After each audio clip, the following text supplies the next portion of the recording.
Ask classes में आपका स्वागत है। फाइनली अब मैं क्लास 11th के बिजनेस स्टडी के लिए प्रैक्टिस सेट लेकर के आ चुका हूँ। आप लोग का बहुत ज़्यादा कमेंट आ रहा था कि प्लीज़ सर बिजनेस स्टडी का लेकर के आइए। एंड फाइनली अब आपके सामने है। परेशान मत होना, एक एक चीज़ समझाऊंगा।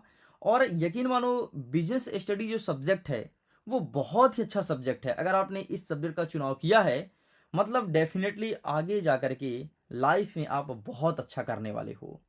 तो चलो फिर हम करते हैं वीडियो को शुरू से शुरू और देखते हैं कि बिजनेस स्टडी में किस प्रकार से क्वेश्चन बनेंगे एंड क्या होगा सही आंसर। मैं वीडियो को स्टार्ट करूं इसके पहले आपको मैं बता देता हूं, ये प्रश्न पत्र कोई मामूली प्रश्न पत्र नहीं है, इसे हल्के मत लेना।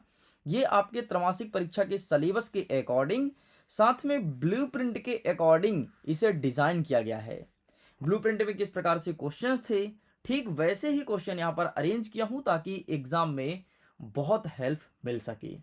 तुमको पता है, अगर इस वीडियो को तुम पूरा देखते हो ना तो यकीन मानो 80 में तुम्हारे 60 नंबर तो कहीं नहीं गए हैं। एंड जैसे मैं दूसरा प्रैक्टिस सेट अपलोड करूंगा तो वहां से तुम्हारा 20 नंबर का कवर हो जाएगा। मतलब दो प्रैक्टिस पेपर पढ़ने के बाद तुम्हारा 80 में से 80 आने वाला है। देखो, समय तुम्हें 3 घंटे मिलेंगे, 3 घंटे पूरा पूरा पेपर सॉल्व करना है। एंड अब हम आगे बढ़ते हैं अपने क्वेश्चंस के तरफ।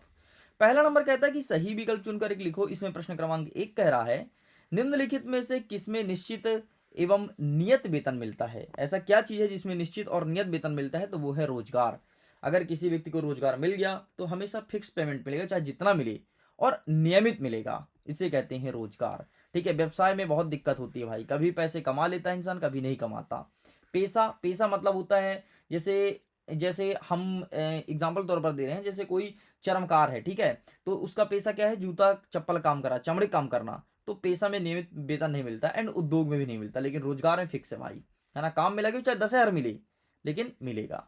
जोखिम का प्रतिफल होता है, यहां पर सही आंसर लिखना है लाभ। जहां जहां जोखिम है लाभ ज्यादा होता है, इस चीज को ध्यान रखना। शेयर मार्केट का नाम सुने होगे, बहुत ज्यादा रिस्की रहता है, लेकिन अगर प्रॉफिट देता है तो अच्छा खासा पैसा बना के देता है ना। तो ये है। तीसरा नंबर कहता है, एक सहकारी समिति का पंजीयन किस अधिनियम के अंतर्गत होता है, तो इसका सही आंसर लिखना है 1912 सहकारी अधिनियम के तहत। चौथा नंबर कहता है, ऐसी व्यावसायिक इकाई जो एक से अधिक देशों में अपना व्यवसाय संचालित करती है क्या कहलाता है। कई सारे देशों में अगर तुम्हारा व्यवसाय चल रहा है मतलब भूमंडलीय उद्यम है तुम्हारा। नेक्स्ट कहता है पांचवा नंबर, बहुराष्ट्रीय कंपनी में एक केंद्रीकृत नियंत्रण कहां से किया जाता है। इसका सही आंसर लिखना है मुख्यालय से। हर एक चीज का मुख्यालय होता है और मुख्यालय से ही पूरा डायरेक्ट होता है। नेक्स्ट कहता है छठवां नंबर, वाणिज्य बैंक के कार्य बताना है, तो इसका सही आंसर लिखना है उपरोक्त सभी, क्योंकि वो जमा स्वीकार करता है, ऋण देता है और धन का हस्तांतरण भी करता है। आगे हमारा प्रश्न नंबर 2 कह रहा है, रिक्त स्थान की पूर्ति करो। पहला नंबर कहता है, विदेशी व्यापार खालिस्तान प्रकार का होता है, तो विदेशी व्यापार 3 प्रकार का होता है, ध्यान रखिएगा। दूसरा नंबर कह रहा है कि कंपनी की पूंजी विभक्ति डैश डैश डैश होती है, तो समान मूल्यों के अंशों में, समान मूल्यों के अंशों में, ये चीज आपको लिखना है। नेक्स्ट कहता है तीसरा नंबर की सामान्य व्यवसाय के लिए फर्म में साझेदार की अधिकतम संख्या कितनी होनी चाहिए, तो सामान्य है ना, तो यहां पर आपको लिखना है 50 होनी चाहिए। नेक्स्ट कहता है, संयुक्त क्षेत्र में निजी क्षेत्र तथा डैश डैश क्षेत्र के दोनों गुण शामिल होते हैं, तो सार्वजनिक होगा। यहां पर आपको लिखना है सार्वजनिक। मतलब अगर उस संयुक्त क्षेत्र में निजी क्षेत्र तथा सार्वजनिक क्षेत्र के दोनों गुण शामिल होना चाहिए। मतलब अगर कोई संयुक्त है साथ में है तो उसमें गवर्नमेंट के एंड कोई प्राइवेट व्यक्ति का दोनों का गुण होना चाहिए, तभी जाकर के ग्रोथ करेगा। पांचवा नंबर कह रहा है कि वह प्रलेख जिसमें बीमा की शर्त का उल्लेख होता है क्या कहलाता है, उसे कहते हैं बीमा पॉलिसी, है ना। तुम सुने भी होगे कि लोग बाग आते हैं बीमा पॉलिसी करते हैं, बोलते हैं ये वाला पॉलिसी करा लो, और वो तुम्हें जिंदगी से ज्यादा मरने के फायदा बताते हैं कि आप मरोगे तो इतना पैसा मिलेगा आपके घर वालों को, है ना। कभी बीमा पॉलिसी वाले के पास बैठना, तुम्हारा जिंदगी कम फायदा बताएगा, तुम्हारे मरने के ज्यादा फायदा बताएगा। नेक्स्ट कह रहा है छठवां नंबर कि ऑनलाइन व्यवसाय करने की विधि को क्या कहते हैं, तो इसे कहते हैं ई कॉमर्स। ठीक है, ई कॉमर्स देखते हैं ना, आजकल चल रहा है अमेजोन, फ्लिपकार्ट, मिंत्रा, मीशो। लड़कियों का फेवरेट होता है मीशो, बहुत खरीदती हैं वहां से सामान है, आप भी खरीदते होगे। आप किस सोशल मीडिया साइट के सॉरी आप किस सोशल ई कॉमर्स का यूज करते हैं, कमेंट सेक्शन में लिखना जरूर। मतलब आप क्या ज्यादा यूज करते हो, फ्लिपकार्ट, अमेजोन, मिंत्रा या मीशो। नेक्स्ट कहता है सत्य सत्य लिखो।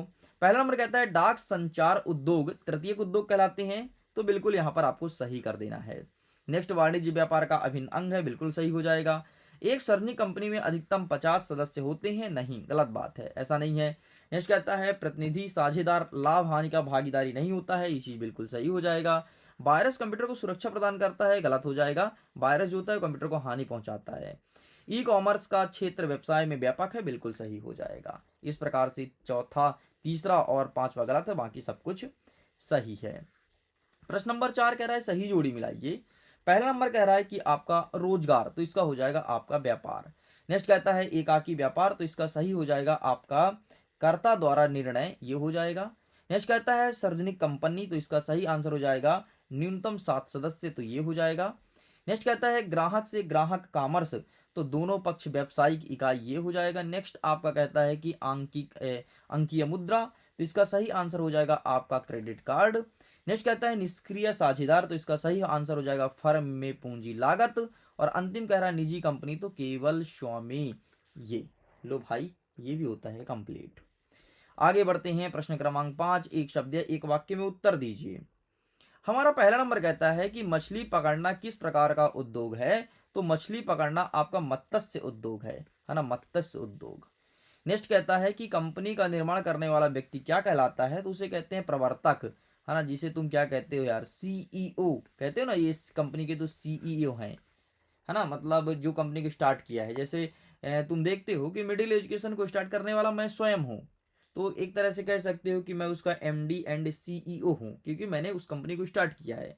हाँ, कुछ दिन बाद मिडिल एजुकेशन को रजिस्टर्ड कर दूंगा, और जब मेरा फेस रिवील होगा तो फिर सब कुछ तुम्हारे सामने होगा। रजिस्टर्ड होकर के बाकायदे कोचिंग संस्थान खोली जाएगी, और आगे आगे बहुत सारी कामें करनी हैं। नेक्स्ट हमारा तीसरा नंबर कहता है कि पार्षद सीमा नियम में कितने वाक्य होते हैं, तो यहाँ पर आपको लिखना है 6 वाक्य होते हैं। एक सार्वजनिक कंपनी में निवेशकों की न्यूनतम संख्या कितनी होती है, तो 3 होती है। नेक्स्ट कहता है कि सरकारी कंपनी की स्थापना किस अधिनियम के अंतर्गत होती है, तो यहाँ पर लिखना है कंपनी अधिनियम 2013 के अंतर्गत की जाती है। छठवां नंबर कहता है कि संयुक्त हिंदू परिवार किस क्षेत्र की व्यावसायिक इकाई है, तो यहाँ पर आपको लिखना है धार्मिक, सामाजिक, और लिखना है आपको धार्मिक, सामाजिक और व्यावसायिक। नेक्स्ट कहता है एनईएफटी का पूरा नाम क्या है, तो एनईएफटी का मतलब होता है नेशनल इलेक्ट्रॉनिक फंड ट्रांसफर, अर्थात एनईएफटी। इस प्रकार से ये होता है कंप्लीट स्टूडेंट। इन सब का आंसर भी लेकर के आया हूँ, प्लीज आप इसका स्क्रीनशॉट ले लीजिए एंड अच्छे से प्रिपेयर कर लीजिएगा। आगे बढ़ते हैं नेक्स्ट क्वेश्चन की तरफ, प्रश्न क्रमांक 6। छठवां नंबर कहता है पेशा से क्या तात्पर्य है, एंड यहीं पर अथवा में कहता है उद्योग से क्या आशय है। आइए हम दिखाते हैं पेशा क्या होता है, ये रहा है आपके सामने आंसर, टेक आ स्क्रीनशॉट, यही लिखना है। एंड उद्योग क्या है, ये रहा है आंसर, आप इसका भी फोटो क्लिक कर सकते हैं। आगे बढ़ते हैं, 7वां नंबर कहता है व्यवसाय एक आर्थिक क्रिया है, स्पष्ट कीजिए। एंड अथवा में कहता है कि वाणिज्य से क्या आशय है, ये चीज हमें बताना है। तो ये रहा है आपके सामने व्यवसाय का आर्थिक क्रिया है, एंड ये रहा वाणिज्य, इसका भी फोटो खींच लो। 8वां नंबर कह रहा है एकाकी व्यापार से क्या आशय है, और यहीं पर अथवा में कह रहा है कि साझेदारी किसे कहते हैं। तो ये रहा है आपके सामने एकाकी व्यापार। एकाकी व्यापार मतलब होता है जिसमें एकल स्वामित्व होता है।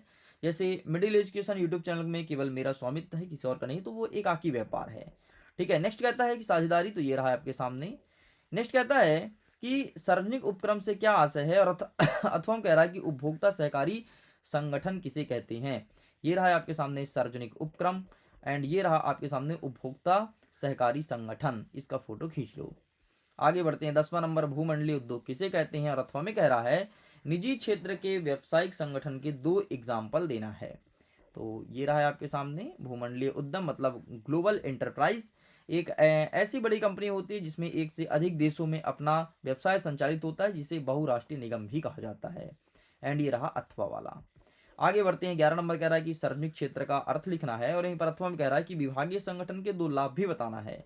तो ये रहा आपका ऊपर वाला। सार्वजनिक क्षेत्र का अर्थ क्या होता है, जिसमें स्वामित्व और संचालन सरकार के पास होती है, जिसका उद्देश्य लाभ कमाने के बजाय जनता को सेवाएं प्रदान करना होता है, उसे कहते हैं सार्वजनिक क्षेत्र। एंड नेक्स्ट ये रहा विभागीय संगठन के 2 लाभ, यह सरकार को प्रत्यक्ष नियंत्रण और गोपनीय प्रदान करता है, इतना लिखना है।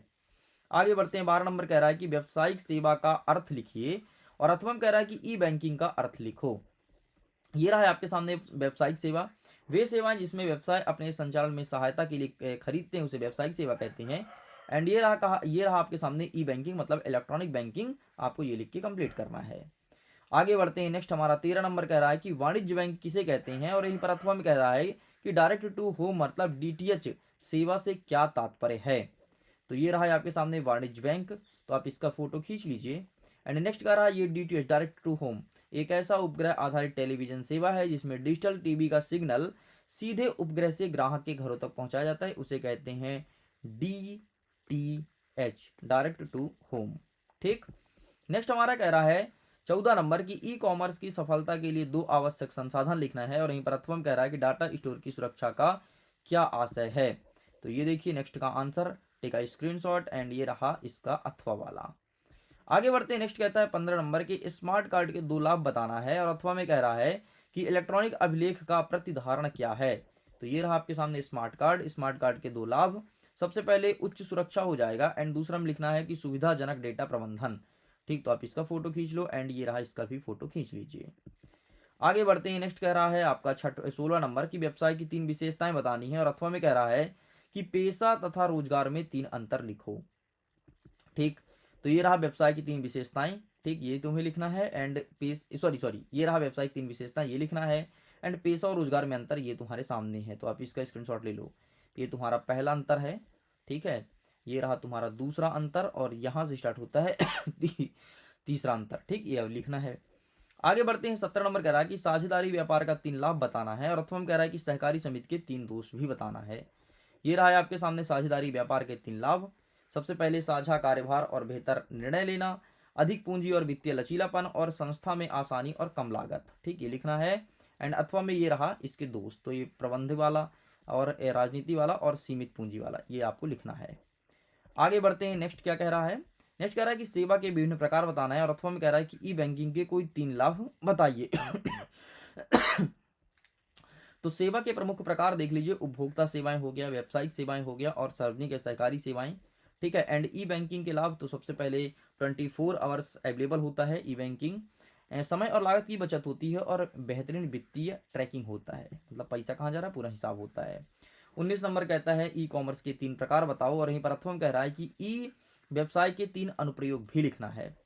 तो ये रहा है आपके सामने ई कॉमर्स के प्रमुख दिए गए उपाय, जैसे हो गए business to consumer, consumer to consumer, and business to business. ये चीज आपको लिखना है। आगे बढ़ते हैं। नेक्स्ट कह रहा है व्यापार और वाणिज्य में अंतर बताना है, और प्रथम कह रहा है कि उद्योग के वर्गीकरण की व्याख्या करनी है। तो आइए हम दिखा देते हैं। अच्छा, ये इसके आगे का है ना, ये मैं दिखाना भूल गया था। ये रहा व्यापार और वाणिज्य में अंतर, तो ये हो जाएगा तुम्हारे सामने पहला अंतर, ये हो जाएगा दूसरा अंतर, ये हो गया तीसरा अंतर, एंड ये हो गया आपका चौथा अंतर। बस इतना आपको लिखना है। आगे बढ़ते हैं। नेक्स्ट आपका ये रहा अथवा वाला, तो आप इसका फोटो खींच लीजिए। ठीक, आकार के आधार पर ये रहा, एंड नेक्स्ट रहा स्वामित्व के आधार पर, एंड ये रहा मुख्य भूमिका के आधार पर। चलो आगे बढ़ते हैं। नेक्स्ट, सहकारी समिति के कोई 4 लाभ बताइए। अथवा में कह रहा है कि एक व्यवसाय के चयन को प्रभावित करने वाले 4 घटक लिखना है। ठीक, तो ये रहा है आपके सामने। ठीक है, 21 नंबर, एंड ये रहा इसके अथवा वाला। तो ये चीज़ हमें लिख के कंप्लीट करना है। ठीक है, तो इस प्रकार से ये रहा 4 पॉइंट कंप्लीट होता है। नेक्स्ट कह रहा है कि निजी और सार्वजनिक में 4 अंतर बताना है, निजी क्षेत्र और सार्वजनिक क्षेत्र में। तो ये रहा तुम्हारे सामने अंतर, स्वामित्व का नियंत्रण, तो ये सार्वजनिक क्षेत्र का रहा, ये निजी क्षेत्र का रहा। तो आप अंतर इस प्रकार से लिख लेना। ठीक है, ऐसे एक साइड निजी लिखना, एक साइड सार्वजनिक लिखना, और बाकी यहाँ पर लिखा गया है दोनों पॉइंट। ये रहा तीसरा, एंड ये रहा चौथा पॉइंट। 4 पॉइंट लिखना है, 4 नंबर का प्रश्न है। आगे बढ़ते हैं। अथवा में क्या कह रहा है कि भारतीय अर्थव्यवस्था के विशेष संदर्भ में निजी भागीदारी की भूमिका बताना है, मतलब ट्रिपल पी मॉडल को समझाना है। तो ये रहा है आपके सामने ट्रिपल पी मॉडल। बुनियादी ढांचे के विकास और सार्वजनिक सेवाएं प्रदान करने के लिए सरकार और निजी क्षेत्र के एक दीर्घकालिक सहयोग है, ये लिखना है ट्रिपल पी, देख लो। ठीक, इस प्रकार से लिख के कंप्लीट करेंगे। आगे बढ़ते हैं। डाक विभाग की कोई 4 सहायक सुविधाएं लिखो। तो ये रहा है आपके डाक विभाग की 4 सहायक सुविधाएं। ठीक है, वित्तीय सेवा, पहले बचत बैंक खाता, फिर मनी ऑर्डर और सरकारी योजनाएं, फिर बीमा सेवाएं देख लो, डाक जीवन बीमा, और ई कॉमर्स और लॉजिस्टिक। ठीक, ये चीज़ आपको लिखना है। चलो आगे बढ़ते हैं। नेक्स्ट हमारा क्या कह रहा है। नेक्स्ट एक सेकंड, नेक्स्ट कह रहा है कि वाणिज्य बैंक में कोई 4 कार्य लिखना है, एंड ये रहा तुम्हारे सामने 4 कार्य। सबसे पहले जमा It's स्वीकार 9 करना है, o'clock. ऋण देना और साख का सृजन करना है, भुगतान और ऋण पत्र प्रदान करना है, एंड एजेंसी की विधि सेवाएं। बस इतना आपको लिखना था। तो इस प्रकार से स्टूडेंट सब कुछ कंप्लीट कर दिया हूँ, 1 से लेकर के 23 तक जितने भी क्वेश्चन पूछा था विथ सॉल्यूशन अथवा सहित बताया हूँ, कोई चीज़ स्किप नहीं किया हूँ। अब आपको चाहिए इसका पीडीएफ, तो पीडीएफ को डाउनलोड कीजिए, लिंक डिस्क्रिप्शन बॉक्स में दिया गया है। सिंपल सा टच करके सिंगल क्लिक में पीडीएफ को आसानी से डाउनलोड कर पाएंगे। वीडियो पसंद आया हो तो अपने मित्रों तक साझा जरूर कीजिएगा। हम जल्दी मिलेंगे नेक्स्ट सेट के साथ। सो भी के लिए बाय बाय एंड एग्जाम के लिए ऑल द बेस्ट। खुश रहिए, पढ़ते रहिए, मुस्कुराते रहिए।